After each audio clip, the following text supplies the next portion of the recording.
CH സെന്ററിന്റെ പ്രവർത്തകർ തയ്യാറാക്കുന്ന ഭക്ഷണം എല്ലാ ദിവസവും വൈകുന്നേരം 5 മണി മുതൽ വിതരണം ചെയ്യും.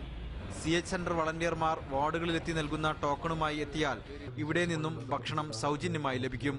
സാധാരണ നോമ്പ് തുറക്കുന്നതിനാവശ്യമായിട്ടുള്ള പത്തിരി, വെള്ളപ്പം, ചപ്പാത്തി, നൂൽപുട്ട് ഉൾപ്പെടെയുള്ള വിഭവങ്ങളും അതോടനുബന്ധമായി കോഴിക്കറി, ബീഫ് കറി, തരി, ചായ ഉൾപ്പെടെയുള്ള മറ്റ് പാനീയങ്ങളും ഇതിനോടൊപ്പം നൽകുന്നുണ്ട്. രാത്രിയിലുള്ള അത്താഴത്തിന് സാധാരണ നമ്മുടെ നാടൻ ചോറ്, മീൻകറി, പച്ചക്കറി, മീൻ പൊരിച്ചത്, പഴം, പപ്പടം, അച്ചാറ്, ചായ ഉൾപ്പെടെയുള്ള കാര്യങ്ങൾ രാത്രിയിലെ അത്താഴത്തിന് നമ്മൾ നൽകുന്നുണ്ട്.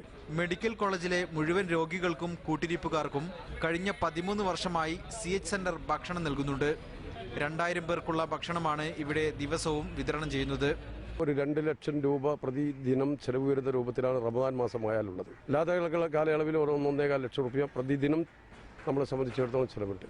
നോമ്പിന് മാത്രം 65,000 രൂപയാണ് ഈ നോമ്പ് തുറക്കും അത്താഴത്തിനും വേണ്ടി ചെലവിടുന്നത്. ദരിദ്രരായ രോഗികളെയും കുടുംബങ്ങളെയും വലിയ സാമ്പത്തിക ബാധ്യതയിൽ നിന്നും രക്ഷിക്കാനുതകുന്ന ജീവകാരുണ്യ പ്രവർത്തനമാണ് ഈ ഭക്ഷണ വിതരണം.